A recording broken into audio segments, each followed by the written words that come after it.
Calvin Heimburg is an absolute dog when it comes to disc golf. Absolute dog in disc golf. Hey everybody, what is up? It's Antonio. Welcome to episode 10. We did it. Episode 10 here on Teach Play Disc Golf, a Gladiator Disc Golf podcast. I am so excited for this episode. I have some really cool things planned for you all. But it's just, oh man, this last week of disc golf has been crazy. So much to talk about, so much to share. But man, Calvin Heimburg, dog. I know I've already said it like 7 times, and I don't know about you, but I am a fan of the Pat McAfee show, so I'm definitely channeling some of that energy right now. And man, it is just incredible watching him play, and we're going to get into some of that in a little bit. But first, let's go ahead and let's run through the show. So I got my notes here. Obviously, we're going to talk about Calvin Heimburg, but first we're going to talk about some things regarding Ricky. We're going to cover Calvin and Kat's victories at the Jonesboro Open.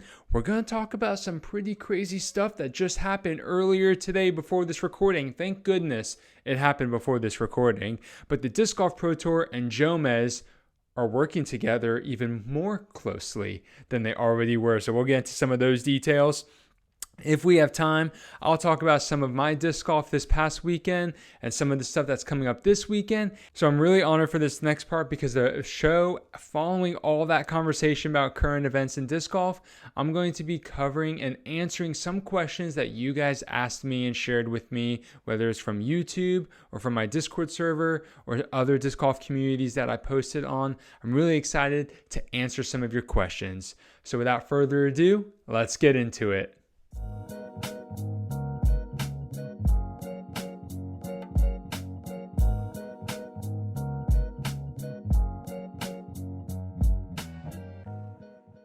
Okay, so in last week's episode, I talked a little bit about Ricky, or actually a decent bit about Ricky, and it's not the first time we've discussed him and basically his Lyme disease condition this season. But that was 1 week into him taking his 2-week break, and now it's been 2 weeks, and he posted about it and shared some information. Basically, Ricky is saying that he enjoyed his 2 weeks in Clearwater. They were super helpful. He's feeling better and healthier, but he's not ready for competition. At least that is my understanding based on what he said. And then the post following that, I actually saw earlier today, was basically just promoting this insecticide spray or this bug repellent spray, basically. It repels a bunch of different things. It seems to be more naturally based, which I think is really cool. And, you know, there's a lot of naturally based things out there that do work just as good as the other stuff. So I don't have an issue with him doing that. I think it's very timely, given that he is in the middle of dealing with this Lyme disease stuff. All I'll say about this is that I hope his recovery continues to improve. I hope we can see him soon. As of right now, I will stand by what I said last week. I'm not anticipating on seeing him compete in the month of May and probably even in the month of June, which is also when I think Worlds is. So I'm not anticipating that, which is a shame, but I would rather not see Ricky compete for the first half of this year or this entire year if it means that we can then have Ricky competing for 3, 5, 7, 10 more years at the top of the MPO division, which, by the way, is getting flooded with amazing talent right now. So who even knows if being able to compete at the top level 5 to 10 years from now is even a possibility for some of the older pros that we're seeing. And I say older as in like they're in their 30s, not even the high 30s, like low 30s. We're just seeing a lot of really young talent in their low to mid 20s. So we'll see what happens with all of that. But I'm really hopeful that he continues to improve and that we'll get to see Ricky soon. So Ricky, I don't know that you're ever going to hear this, but hope you get well soon, man. Can't wait to see you back out on the tour. You're an awesome person, awesome player. We definitely cannot wait to see you compete again. Now, let's go ahead and let's talk about some people who did compete. We're going to talk about the Jonesboro Open in its entirety later in the show, shortly after this, but I just want to focus right now on the two winners, Calvin Heimburg and Kat Mertsch. And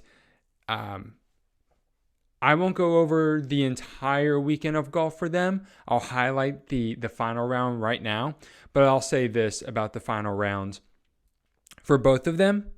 Kind of, ironically here, there was a point in the final round where it was possible / highly likely that they may not even win.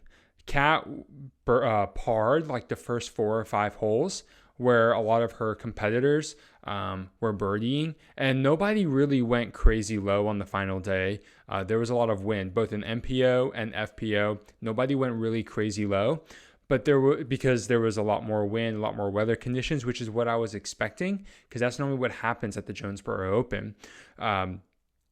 But yeah, so at one point in each of their respective rounds, Kat and Calvin, I didn't think that they were going to win, because even if they were only 1 or 2 strokes back, whoever was leading was playing confidently and consistently, throwing good, reliable shots. They were reading the wind well.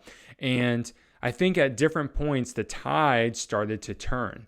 Obviously, if you don't know this already, sorry, spoilers, but it's been around for a couple days now. Kat went to a playoff with Haley King. So it didn't even get finished in 18 holes.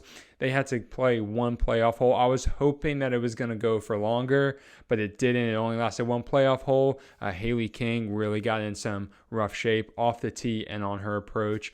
So that was unfortunate, but super happy for Kat.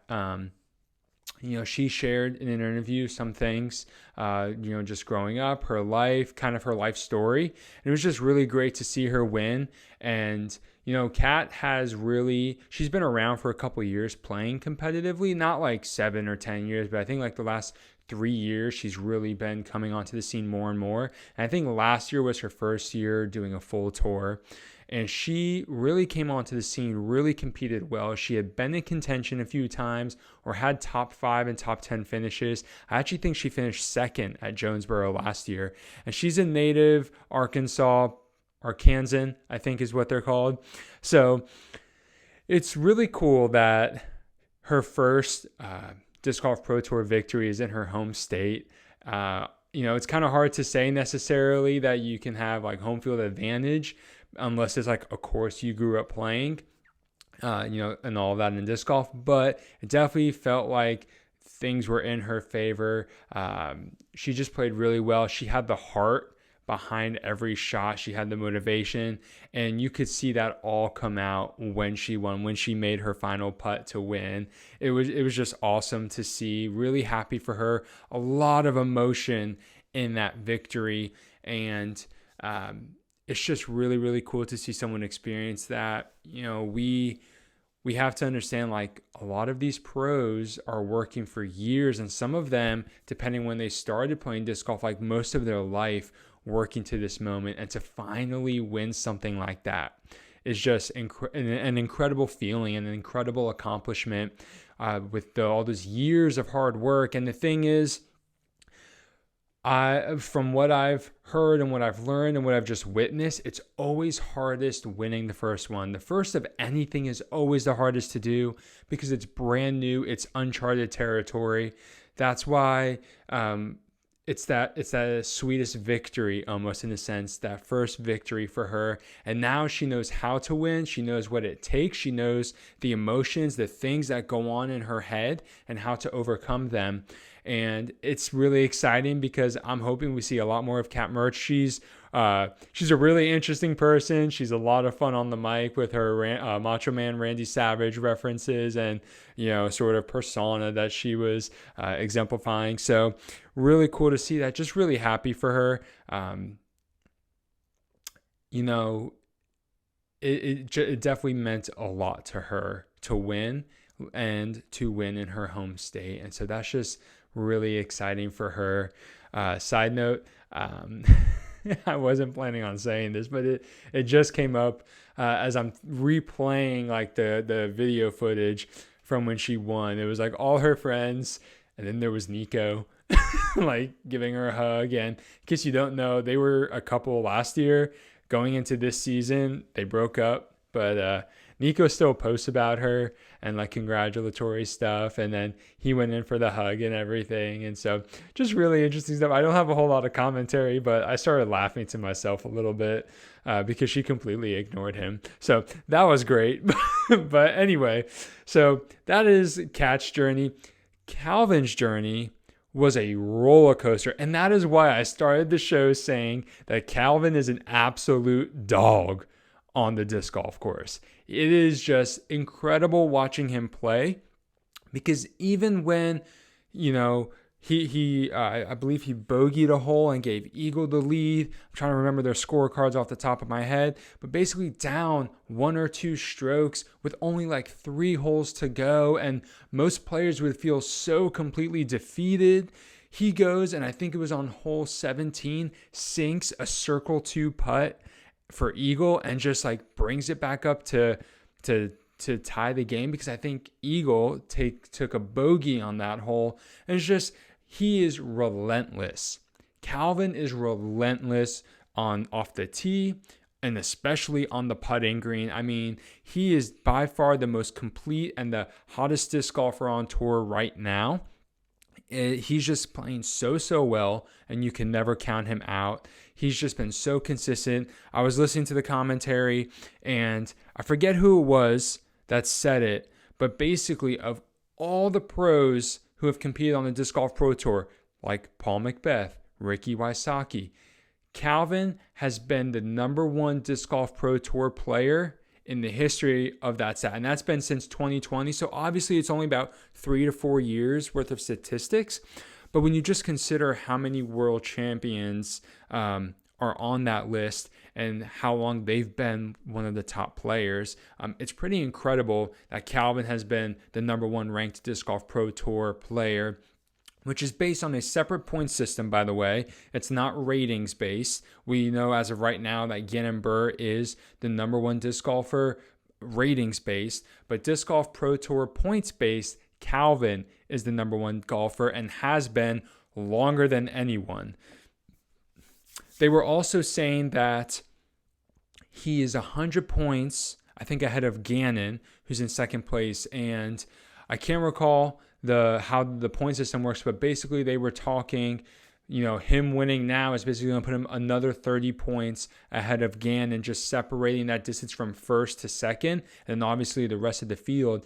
And so it's almost like getting to the point where for anyone to catch up to Calvin, and I'm not wishing this on him, but it's like he's going to have to miss a bunch of Pro Tour events. He's going to have to possibly get injured, and we don't want that. But it's just, what I'm saying is the space that he is building between him and everybody else for Pro Tour points is almost becoming insurmountable, because he's just been so consistent.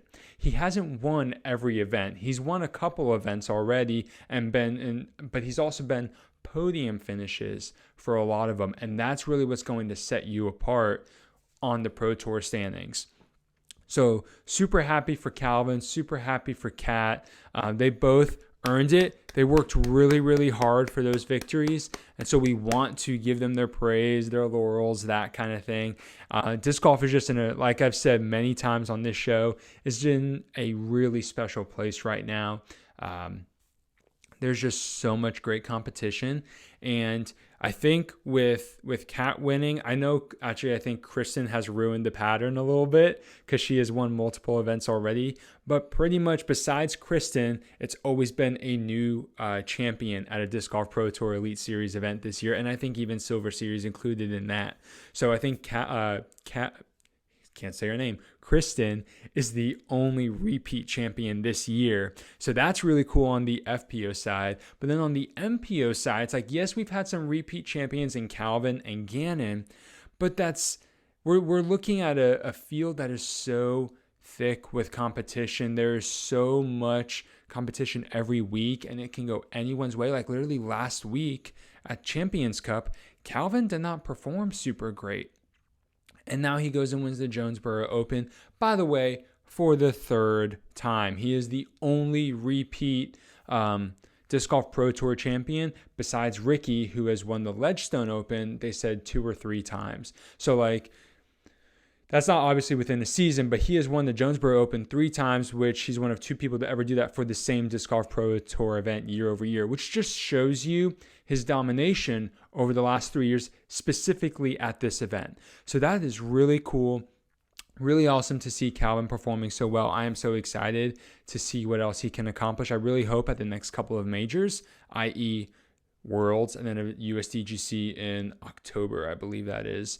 I'm really hoping that he can win something big. He's earned it. He deserves it. He just has to put it together on those days and kind of filter through some of the pressure that I think he's been putting on himself at those events, knowing it's those championships that are really going to bring him. You can almost argue he's already earned his way sort of into Disc Golf Hall of Fame, but with a couple of world titles, USDGC titles, other majors, bringing those titles onto him, just going to add to the accolades, going to really cement him potentially as one of the greatest professional disc golfers ever. We'll see. He's still very early in his career, but I don't think it's really a hot take to say that about Calvin. But that's all I have to say about that. There is one other person that we should talk about when it comes to the Jonesboro Open. And there's not a whole lot to say about this person because it was one phenomenal round. But not that, he's a bad golfer. I love James Conrad. And it is such a shame that when he shot minus 17 on Saturday, round 2, he shot minus 17 and there's hardly any footage. Like, that is the most heartbreaking thing ever. I didn't actually get to watch live coverage that day, but I heard about it and I couldn't find any post-produced because James wasn't on the lead card. He wasn't on chase card. I don't even think he was on the third card. He was on like the 4th, 5th, or 6th card and shot minus 17. And so they had to scramble and get cameras to go record him. And I heard that didn't even happen until like the back 9. And what's crazy is he had all birdies, 1 eagle, and 2 pars. So 15 birdies, 1 eagle, that's the 17, and 2 pars. 18 holes. Imagine if he had birdied one of the holes. He would have tied Macbeth for the best round ever, minus 18. But imagine if he birdied everything and got that eagle. Not only would he have surpassed Macbeth's minus 18, he would have shot, the craziest round ever because you can't just always go shoot a minus 19. Now, I know obviously math is working in our favor here and it may not be that exciting, but just thinking about like how difficult that is. How difficult it is to shoot something like that. To put it into perspective, obviously MPO is playing longer tees than FPO. But the winning score on the FPO side, I believe, was minus 22 going into the playoff. James shot minus 17 in one round. Like, it is so hard to shoot that low. And that's why it's like, even for me to say, 1 or 2 more birdies, like that, he played as perfect as he could possibly play. He just didn't get that 18th birdie or that 17th, under par stroke. And so it's just really, it's just crazy, and we just need to appreciate it. I'm sure that is something he will always remember along with his world championship. But I was just thinking about that. It's like, man, if he would have done it, I mean, he beat Paul for worlds, and then he would have potentially tied or beaten Paul's lowest score record as far as I know, of a PDGA sanctioned event. So that's just incredible. And if you're unsure how difficult that is, think about a local course near you. You could even pick your home course, like one that you've played 25, 50, 100, 200 times. You know that course like the back of your hand, right? How many times have you shot minus 17? I've never come close to shooting minus 17.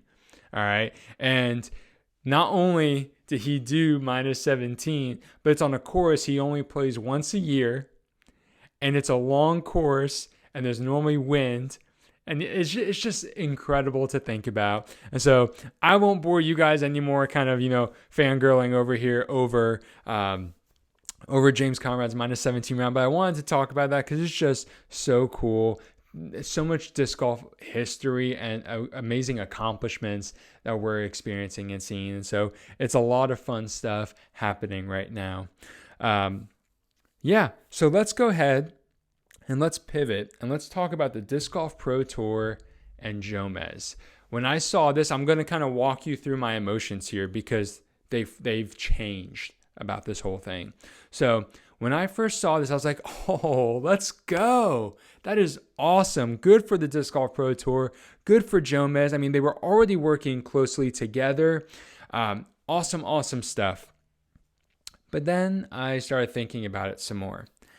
And then I started seeing people posting online about Instagram, disc golf forums, that kind of thing. And I saw some thoughts about that. And then I started thinking about it.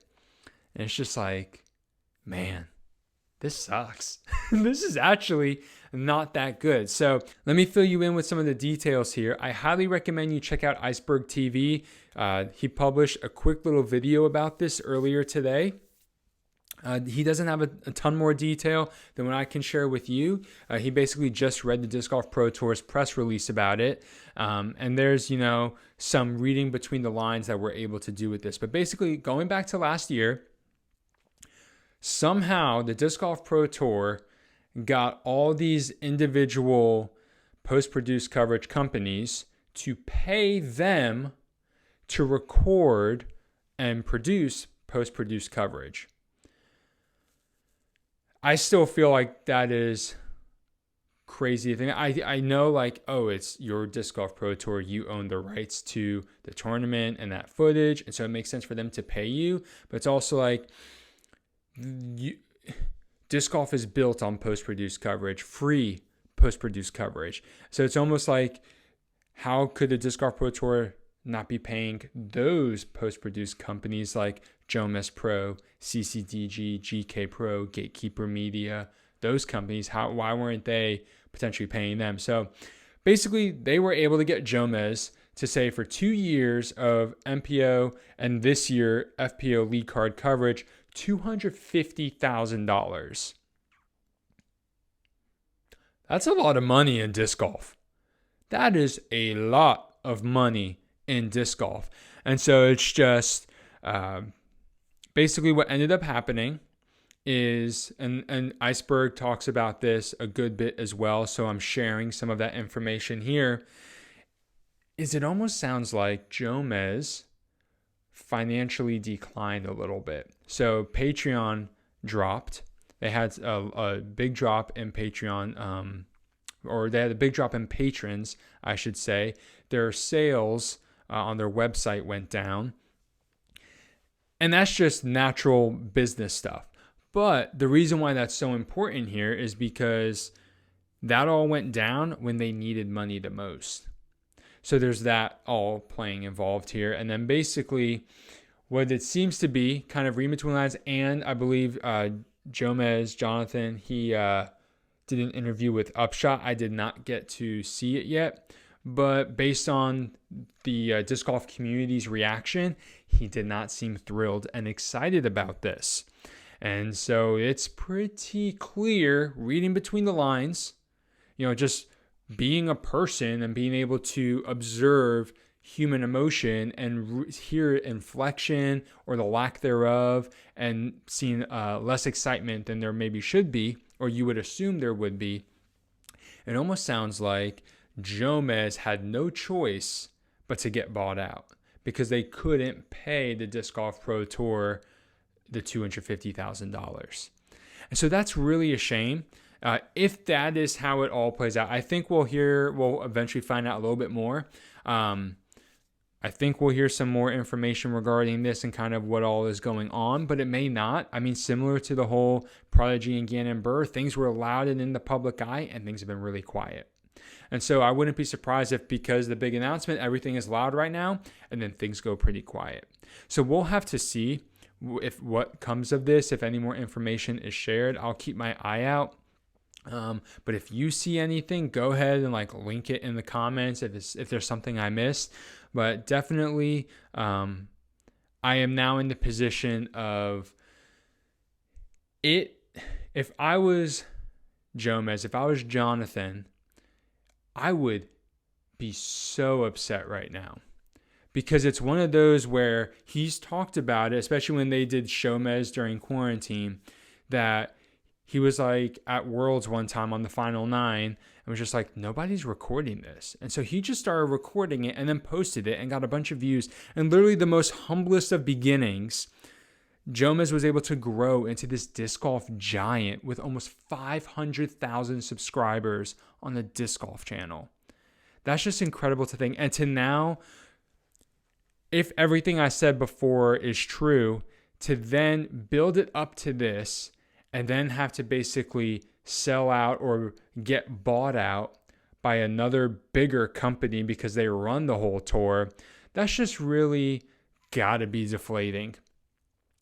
But to that, I'll just say I wouldn't be surprised if somewhere in this buyout, potentially, if that's what it is, that there isn't a clause in there where Jomez could buy back their rights so that they're no longer owned by the Disc Golf Pro Tour, because he went from being CEO and president and creative director to now just president and creative director. So I really would love to see that happen for their sake. But for the Disc Golf Pro Tour, this is great for them. They're getting high quality stuff, really, really good for the Pro Tour. I'm glad that we're going to continue getting high quality post-produced coverage, because Jomez has always been the leading edge in that. They've done really, really good stuff with that. And so, now let's go ahead and let's talk, or rather, let's answer some of your disc golf questions. Alrighty, so let's go ahead and let's answer some of your disc golf questions. Like I said, I posted on my Discord server, link in the bio if you want to join that. I posted on YouTube on the community tab, and I also posted in some other disc golf forums that I'm a part of. So we're going to look at a couple questions. I got quite a bit from everyone, so we won't touch on everything this episode, but I will start to, be keeping track of these questions and pulling them in, because I think it's a really good opportunity. I mean, part of this, part of the purpose of this podcast is to teach and answer questions. And so we're going to do that. This is more of a consumer or fan-driven episode, which I'm just really excited about for episode 10. It's a huge milestone for me, for this channel. I'm just really enjoying it. And I hope you guys are too. And if you are, I would really, really appreciate if you're listening podcasts, please leave a review, 5 stars, leave a review so it shares this podcast with other people. That would mean so much to me. I'd really appreciate it. And if you're on YouTube, go ahead and like this video and comment down below. Maybe some disc golf questions or what you think, some disc golf questions that you have, and I'll be sure to get to them and answer them. So let's go ahead and let's go with the first question here from Andrew Anderson, 8952. He said, what are the body mechanics behind throwing a forehand roller? I can't figure it out. They just hit the ground and fall or roll immediately, left or right. So that's a great question. I haven't talked about throwing rollers a lot on my channel, and that's mainly because I don't throw a ton of rollers. And he specified here a forehand roller, so we'll just talk about that. That's actually the one kind of roller that I do throw. As someone who's always had a really good forehand for my skill level, it's always been more comfortable for me to throw the forehand roller versus the backhand roller. So in the forehand roller, take however you hold the disc in your forehand, and that's exactly the same grip that you're going to have, Andrew. So right off the bat, keep your grip the same. You don't have to change the way you're throwing your roller. You don't have to change the grip of it at all. Now, the other thing, and this is something that I've learned from experience, is that when you go to throw the forehand roller, you have to determine your landing zone. Are you trying to get the disc to hit the ground for the first time 100 feet in front of you or 10 feet in front of you? Because that's going to affect your release point and how the disc is going to react and your release angle. So there's quite a few things that we'll tackle here, and we can only really keep it surface level because a lot of this just comes with testing the discs that you have in the bag. So first things first, when you go to release the disc out of your hand, regardless of how steep you're throwing it, one thing I've always noticed is that on the forehand, the disc doesn't go necessarily straight out of your hand. So I'm throwing it from my side, it's not necessarily going to go this way. What I have found is that on the forehand roller, when I throw it in the air, the disc starts to pan over. And that has to do with the glide of the disc, the stability of the disc. So when you're throwing a forehand roller, you have to keep in mind, especially if you're trying to hit a gap that's in front of you, you almost want to release to the right of it. If you're a righty, that is. If lefty, you want to aim to the left of it. So that as the disc is coming down and towards the ground, it's going to cross down in the middle of that gap and not hit a tree or some other obstacle that's in the way. Now, I mainly do forehand rollers to like get out of jail, and so I'm normally trying to hit a spot 5 to 10 feet in front of me. And so the other thing with the forehand roller, so you obviously got to keep it a little bit more to the right for a righty forehand, is you got to keep in mind that you don't want to throw it straight down. One of the things that could be happening is if you're trying to throw a roller and you throw it straight down, it's going to bounce up and lose some of that momentum. Remember, you want the disc to roll, so you have to throw it on an angle relative to the ground that's going to continue to carry that momentum, which is why you aim out in front of you, not directly down. And so this is another part where not just laterally where are you trying to aim, but vertically as well, in the sense of where on the ground are you trying to hit? Do you need to avoid some twigs and sticks and rocks and sand dunes and that kind of thing? So that's all coming into play, and you need to keep that in mind, but you want to aim out in front of you. Now, in regard to how the disc reacts on the ground, what I have found is that understable discs, and I don't throw forehand rollers a ton, but in my experience throwing them, understable discs will typically finish on the bottom of their flight plate. So basically, you would see the stamp on the top of the disc. Overstable discs are going to normally finish and curl to where they land on the top of their flight plate, so you see the underside of the disc. And that has to do with the stability of the discs and how they shape. Now, you can manipulate the way the disc lands by the release angle on the ground. So if you throw more of a cut roller where it's very low to the ground, even an overstable disc may not necessarily flip over depending on what you're trying to do, if you're trying to get something to curl around a corner. And likewise, if you do something more vertically, even if it might be a more understable disc, it may still flip over onto its flight plate because you threw it so vertically. And so the biggest thing about forehand rollers, just like backhand rollers, is you really want to test some things out. And I recommend finding discs in your bag that you feel comfortable throwing on that forehand roller line and just learning what they do and spending time out in the field. That's really the best way to learn what happens. But for this question, basically aim a little to the right. Watch whether you're doing understable to the right, overstable to the left when it's finishing and curling out. And then make sure you're aiming in front of you so that you give the disc an opportunity to roll and not just directly on the ground. So Andrew, good question. I hope I answered your question. I hope I answered it well enough for you. If you have any further questions, please comment down below. I'd be more than happy to clarify some things for you.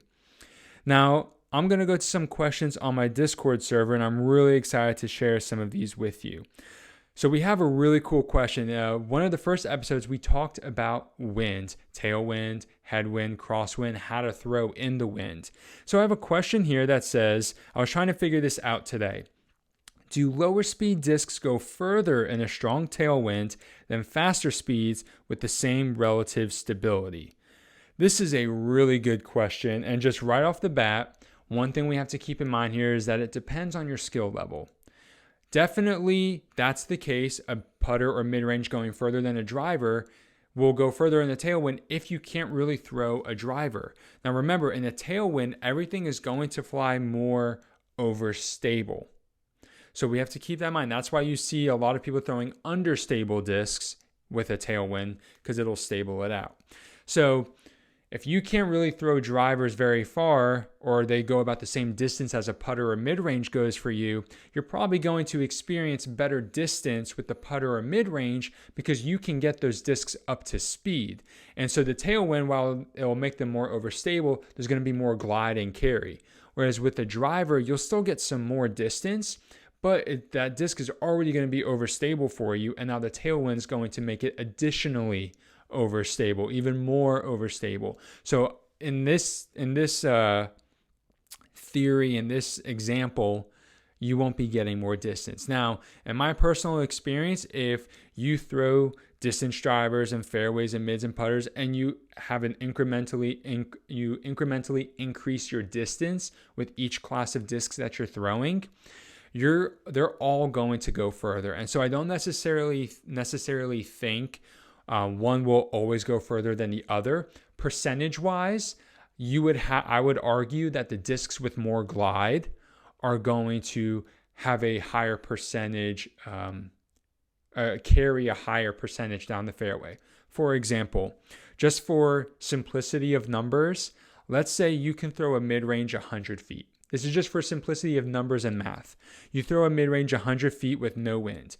Tailwind, you now throw it 20% further. So that means you can throw it 120 feet. Well, that's if that principle applies, well, it's possible then, well, if you can only then throw a fairway driver or a distance driver 120 feet, but because that's already your max distance for it with the tailwind, you might only get an additional 10 feet with it or 15 feet. So there we see a smaller percentage, whereas the mid-range went from 100 to 120. The driver would have gone from 120 to 130 or 135. So 15 feet out of 120 feet additional on top of that 120 feet is a smaller percentage than the 20 foot in distance you would have gotten with the mid-range. And so all of that, hopefully that wasn't too confusing. It made sense in my brain.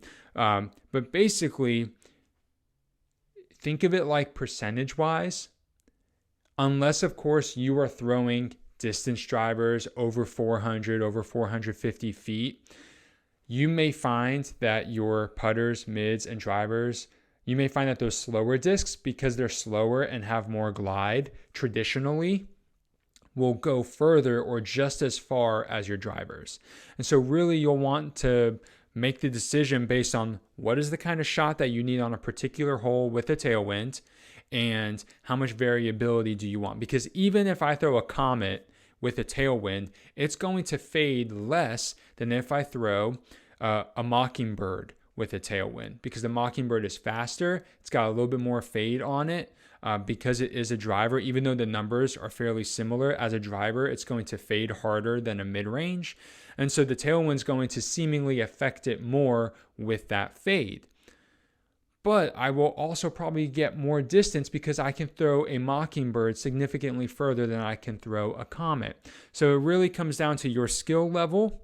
And I would encourage you, instead of always looking at distance, look at percentage if you can map it out. So if you have a windy day one day and you're doing field work, like that'd be a great opportunity to kind of map out your distances and see just how much increase there is percentage-wise, because that can help you when you go out on the course and you're trying to figure out what to throw.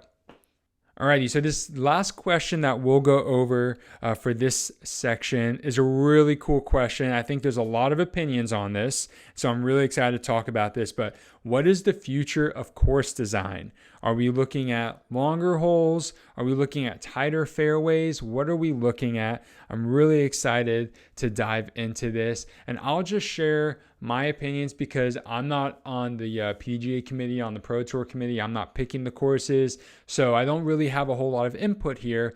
But my preference, give me W.R. Jackson every weekend. Give me Maple Hill every weekend. Give me the Beast at Waco every weekend. It's got a good mix of wooded and open holes. I prefer more wooded courses, not just for watching, but also for playing. Now, the Disc Golf Pro Tour is also trying to make money. And that's why courses like the Preserve in Minnesota, the Jonesboro Open, the OTB Open that's coming up in 2 weeks, those are more open courses. Ironically enough, open is also in the name, but it's just, no pun intended there. But those courses bring more money in. How? Viewership. People buying tickets, you can get larger galleries, you can have more people traveling, and it's a lot easier with cell coverage and reception apparently, even though you can buy things to help with that. Anyway, that's a whole nother tangent, but where do I think the future of courses is going? I think there are enough players being vocal about this that I think the Disc Golf Pro Tour is starting to find a middle ground where there are open courses, but then there are also wooded courses, and even some of the open courses are starting to have a little bit more of a woodsy feel. That's not, it's not perfect. There's definitely some open course. I just listed 3 open courses that have hardly any woods golf to them. So it's not, only going to be one. But I do think that the Disc Golf Pro Tour is starting to find a little bit of a rhythm with course selection. I think they're finding and discovering some courses that weren't known, like Northwoods from a couple years ago. Like, hey, this is a course that is challenging. People love it, and it makes it really good. I definitely don't think smaller baskets a year. That is not the answer, making smaller baskets. That's just not a good idea. You don't make the target smaller to make it tougher. No, there's already a lot of things that make it tough enough to hit that basket. The other thing I don't think you do is artificial OB. I think that is a total disservice to the players doing artificial OB, especially when it's unnecessary. We talked about that with, what tournament was that? Drawing a blank here. But we talked about that a few episodes ago, that artificial OB is not the answer for making tighter fairways. It's just, that's not the way to do it. That's why I like more wooded golf. You don't even have to have OB for a course to be punishing, because if you get off the fairway, hey, look at that. You are probably going to lose a stroke. That's one of the reasons why Waco is so cool, is that there's not a lot of OB in the woods, because there doesn't need to be. If you get off the fairway, you're kind of screwed. So I'm really been enjoying that. Or that doesn't make sense. I hope that. So that's kind of where I think the courses are going. I like that they're adding more wooded, but I also see why, or at least recently, there's been more wooded courses. I think they're going to continue to have to do both, because they're trying to make money, but they also are finding ways to make disc golf more competitive. And so it's just a super delicate balance. And I definitely think Disc Golf Pro Tour needs to listen not only to fans, but also to players. What are they preferring? Because ideally, it'd be great for players to reach a point where they're not having to survive on their winnings, because what would happen then is that they would stop showing up to tournaments that they don't like. And if that happens, that's really going to make the Disc Golf Pro Tour pivot a lot with with course selection. But we are many, many, many years away from the top 50 to 75 players not needing tournament winnings to survive. As of right now, the majority of disc golfers still need their tournament winnings to survive week to week. So that's an unfortunate reality. I think we're many years away from having the ideal tour schedule, but I think we're a lot closer than we were even 2 years ago. Now, I know I said that was the last question, but I do want to answer one more from a disc golf forum that I'm a part of. And let's see here.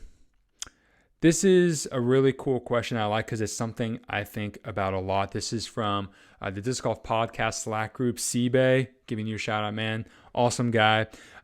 He had a good question, backhand versus forehand, and when you might need to throw one versus the other. So basically, when you throw backhand, when you throw forehand. So let's just go on the assumption that you feel confident throwing both, because I know some players don't feel confident throwing both. So let's just go on the assumption that you do. You have a good backhand, you have a good forehand, you have this hole in front of you, you could throw both. Which one do you do? Well, the first thing that I recommend is, what are you most comfortable throwing in that instance? I have learned that going with your gut, especially in disc golf, is one of the best things that you could do. So if you step up to a line and you're like, ooh, my forehand's been a little off today, let me go backhand, or vice versa, start with that. Then you need to consider, what is it going to take for you to throw that way, backhand or forehand, to execute the shot. And what you're looking for here is the environment. Is it windy? Is there a slope in the ground? Is there a slick green? Is there OB? What disc are you going to throw? There are all these factors that you have to consider. And then the last thing is, what is the shot shape that you need? And here's why that is different from the previous step of the environment. Is like we saw at WR Jackson in the Champions Cup, there were holes where it was dogleg right, but people were throwing backhand. And this is a perfect example for this question. The backhand turnover shot with the putter was a better shot selection than the forehand, because the putter or the mid-range would turn and glide and then fade out and land softly, ideally, in the middle of the fairway. Because of that shot selection and shot shape, that disc is going to glide further than a forehand. And here's why. The forehand will be coming and crashing from left to right. Now, as a disc is fading, it fades because it's losing speed. So as a disc loses speed, it's going to obviously slow down, but it starts to fade. And when the disc starts to fade, it has less glide and less carry. So you need to consider the shape of the shot that you need to throw, because you have to ask yourself, how far does this disc need to carry? You may find that a backhand hyzer is going to crash too soon, so you got to throw a turnover forehand, similar to what Mason Ford and Isaac Robinson were doing with the turnover putters at Champions Cup. And so if you need something that's going to glide more, you may need to go technically like opposite of what the hole is showing you. But that's a very touchy shot, and that is something that takes a lot of practice, and you got to get comfortable with the disc that you're throwing. And so that is kind of how I would walk through and teach when to throw backhand and when to throw forehand. What is most comfortable? What is the environment for that shot? Remember, wind, the slope, the grade of the ground, how quick is the green, is there OB, what kind of disc are you going to throw? Drivers are going to skip more naturally, so you need to consider that. And then the third and final thing is the shot shape. Do you need something that's going to glide and carry, or do you need something that's going to crash and land in the fairway and not move? So I hope that answers the question. I think that's a great question, and I think it's a question that every disc golfer has to ask themselves. It's never a question that you'll stop asking yourself, because you're always going to be faced with that dilemma. What should I throw? So great question, Sibe. Appreciate the support. I had a lot more questions that people submitted. Thank you so much to those of you who did submit questions. I will get to them in future episodes. Let's go ahead and let's wrap up this episode, though, talking a quick recap of the Jonesboro Open.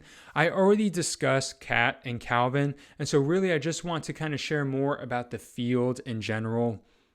We saw a lot of good disc golf this past weekend. As I'm pulling up my notes here, we saw a lot of good disc golf this weekend. It was a lot of fun to watch. The tournament was tight. It was really cool seeing so many players in FPO competing. We had Aria Castruida competing.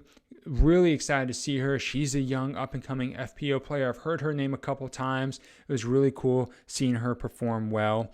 But as expected, or actually I should say as not expected, last week I was like, oh, Jonesboro Open, it's going to be so windy. It's going to be tough, because historically that's what's happened. But Mother Nature decided to make me look like a fool. And rounds 1 and 2 were probably some of the best weather that players have ever experienced at the Jonesboro Open, which is why we saw such high scores. Even the commentators were saying these scores are so high. And then day 3, final day, championship Sunday, we had weather, we had wind, we had cooler weather. And in all that, we saw lower scores. Calvin won, shooting a -5 on the final day. He went double digits the other 2 rounds, and he shot -5 on Sunday and won. So the conditions were definitely unique, very different. That just shows that course is very scoreable in good weather. But the moment there's even a little bit of wind, it's going to make it very, very tough. So let's go ahead and let's review the final results. Let's start with FPO. I've really enjoyed watching FPO this year. It's been so much fun. I feel like I say it every episode, but just been awesome. So Kat Mertsch won. She went into a playoff with Haley King. So they both have scores of -22, but Kat won the playoff.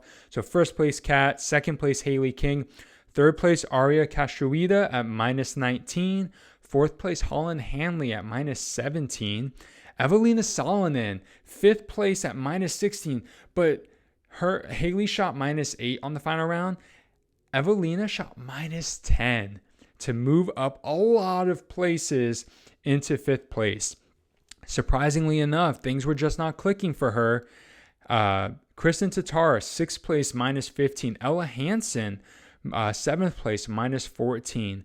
Henna Blomroos, -13. Henna shot even the final round and still finished the top 10. That's how well she played the first few rounds and just how much tougher the course was on the final day, because the people below her, a handful of them went even. Some went even over par.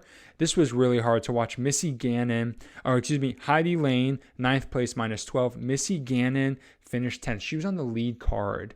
She finished in 10th. At -11, she went +4 on the final round. She started off really well with her putting, but by the end of the round, her putts were not even hitting chains or basket, just complete air balls. She was really struggling. She took a bunch of bogeys on the back nine, which were unfortunate. She was playing really well. But that is the FPO division. MPO division, Calvin Heimburg, -31 in first place. He only went 5 under on the final round and still won by 3 strokes. Tied for second, we have Ben Calloway. Good to see his name up there. Isaac Robinson, no surprise there. Eagle McMahon, tied for second place, -28. Eagle only shot -2 on the final day. And so, yeah, just incredible pace that he was putting. He basically started at -26, so on average he was -13 both rounds, which is just insane. Then we had tied for 5th, Andrew Presnell, Bradley Williams, Kyle Klein, Corey Ellis, and James Conrad at -26. James went from a -17 round 2 to a -1 final round, which is unfortunate but believable given just how much the conditions were different from the previous several days. The players were having to adjust on the fly to the wind without having had a chance to practice it because they're cycling discs over the years because things are getting too understable. So they really needed that. And then 10th place, Gannon Burr at -25. So that was the Jonesboro Open. I looked and I did not see anything this upcoming weekend from the Disc Golf Pro Tour, not even a Silver Series unless somehow I missed it, but I checked, I double checked, I triple checked. So the next tournament is going to be the OTB Open, and that is, I believe it was May 12th through the 14th. So that's next weekend, not this upcoming weekend. So it seems like everyone has an off week, which makes sense because they're going from Arkansas to California, and that's a big travel. And so it'd kind of be hard to do that, like take 3 days from Monday to Thursday, go to California, somehow prep for a long disc golf course, and just perform. So it's probably good that they took that week off. So they're on the West Coast in 2 weeks. So super excited for that. We will cover the OTB Open next week in next week's episode. So that's all I have for you today, guys. And I want to sign off here. Teach Play Disc Golf. Go ahead and teach someone this week. Have fun. Give someone some encouragement and help.